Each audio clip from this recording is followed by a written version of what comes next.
Oregon's old growth trees getting some major support today. Over 45,000 comments from the public were submitted to the federal government to protect those kinds of forests.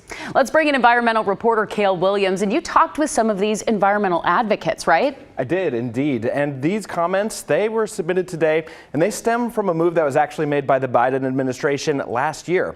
In an executive order, Biden called for an inventory of the nation's mature and old-growth forests.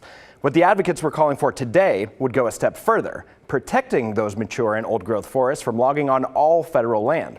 And that would be a big deal across the country, but especially here in Oregon, where more than half the state is managed by the federal government.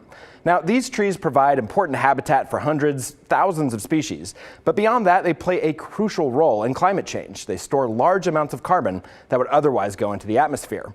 And the older the tree, the more carbon it stores. Victoria Wingle, who works on the relationship between forests and climate with Oregon Wild, explained.